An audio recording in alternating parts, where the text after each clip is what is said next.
Good afternoon and welcome to Nasdaq Trade Talks. I'm your host Jill Malandrino, Global Markets Reporter at Nasdaq. We're coming to you live from the Employing U.S. Veterans Conference in New York City. And helping me kick off coverage, we have Scott Leishman. He's the Assistant Director of Career Services at the West Point Association of Graduates. We're going to take a look at resume and LinkedIn tips to get veterans jobs. Scott, thanks so much for helping us kick off coverage. Now let's walk through some of these and your best advice for veterans looking to transition into civilian work.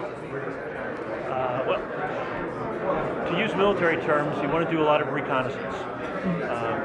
We hear horror stories all the time of people who applied to 25, 50, 100 jobs and nothing happened.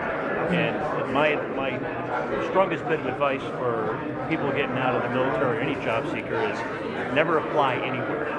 Right.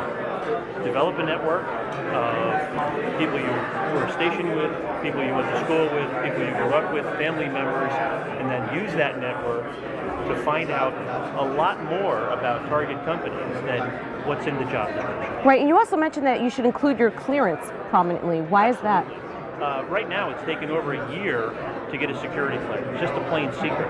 So if you have a secret, top secret, there are companies, government contractors, consulting agencies, or the government itself that are looking for those kind of people. There's a huge amount of demand for secrets, so make sure that's on your LinkedIn profile and in your resume summary. Do you strongly encourage getting involved on LinkedIn and using social media as a way to find new jobs? Absolutely, yeah. It's a great way to build a network, and you can do it 5 or 10 minutes at a time. Most people know they're going to get out of the service 6, 12 months ahead of time.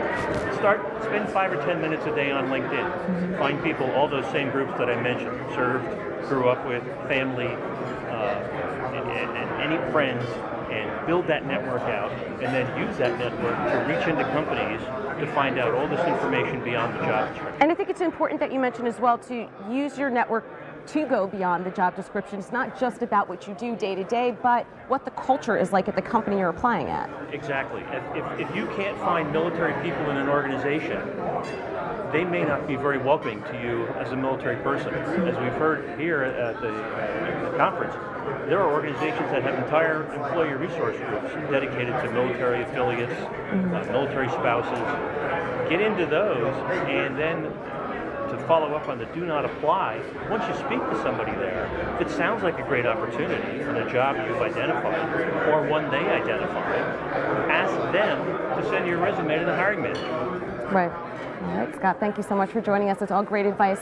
And thank you for joining me throughout the day at the Employing U.S. Veterans Conference. I'm Jill Malandrino, Global Markets Reporter at Nasdaq.